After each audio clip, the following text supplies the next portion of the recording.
I'm sitting here with two friends of mine, acquaintances of a long time, Don Kramer and Jim Lemon. Both grew up in or near Friendship. They've been here fixtures in this range ever since I've been here, which was 1978. And Don, you grew up close to here. When did you actually start shooting at Friendship? At the Friendship, let me see, about 73, something like that. And I know when I came here in 1978, you were shooting all the disciplines. You were shooting offhand rifle. Yep. I saw you on the round ball bench line, and then you gradually, like we all did, migrated down to slug gun rifle. Right. You were great friends with Webb Terry. Yeah. We were kind of alike, like the devil each other. We got along fine. I remember you antagonized each other pretty well. Oh, yes. The only thing we was interested in is beating each other. I know. But I know when I moved down here to the slug line, of course, I had Webb Terry came to me and built the slug rifle I shoot. And boy, I sure miss him, and I know you do too. You were great friends. He was a great rifle builder. You were instrumental, and so was Wilburn, in helping myself, helping Don Warner. Two good memories I have here of you. I walked down the slug gun line one day, and I hadn't shot a gun here yet. I was thinking about it, didn't have any equipment, and you were shooting at 200 yards, and Marlon Bassett was standing on his tiptoes looking down through a spotting scope, and I knew Marlon from being around Kenny Brazine and having dinners together, and everyone called him Bass, and I said, Bass, what are you looking at? He says, Don Kramer is sitting down at 200 yards with 9 X's in the target. He's got one shot to go. And he was nervous. He was probably more nervous than you were. And he looks down range, 9 X's at 200 yards. He said, here, look.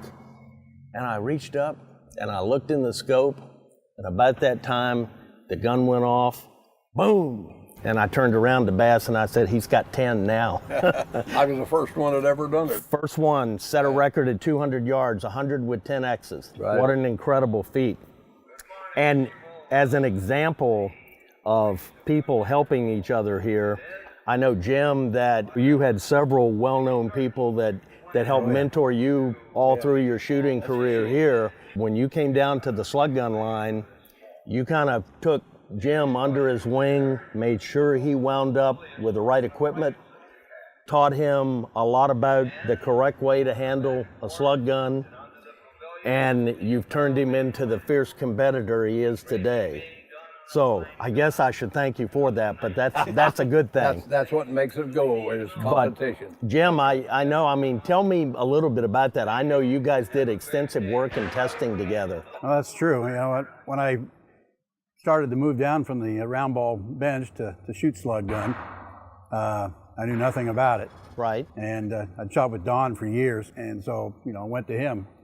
And once I got the rifle, of course it needed fine tuning, and I needed to know how to use it. And like I said, Don was instrumental in getting me up to snuff in a short period of time, to where I could be competitive with the thing and not just have to flounder around for several years hoping that maybe I'd get better. He's more than competitive. Who is that? Him. I made him that way. I know you did. That's kind of the spirit of this whole place. People have helped each other for years. How long have you been shooting here? I've been shooting here since probably 1964. 1964. Yeah. There was a gentleman, Don Davis. Everyone remembers. What did you say that was? Everybody remembers Don Davis. I think I used the term gentleman. That's what I was questioning. I shouldn't use that term. But Don Davis, of course, he wrote for Gun Week. He was well known by many people. I remember him writing a lot in Muzzle Blast also about teaching and helping young Jim Lemon shoot cross sticks. That's another example of another person with a lot of knowledge, taking a younger person under their wing and teaching them the sport. What other memories?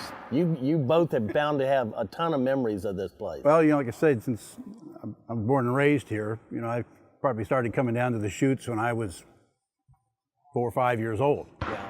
And by the time I was 9, I started setting trap down here. At that time, we only had the one trap, and it wasn't automated. On the shotgun range. On the shotgun range, all right.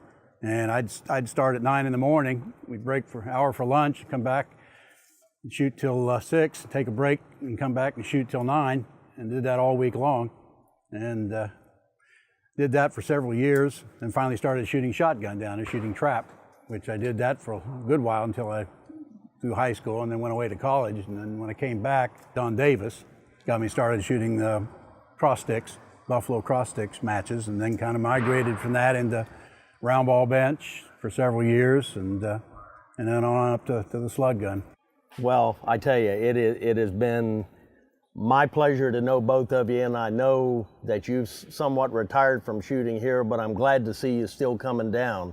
And this is just a great example of how things work here and how that knowledge is handed down from one to the other, and we all appreciate it. Well, that's what it's all about. We need to, if there's potential there, help develop it if you can. Right. Well, We've got to get with the young people and to keep the thing alive. that's true. Well, thank you very much for sitting here and talking with us. You're welcome. Pleasure, my pleasure. Good.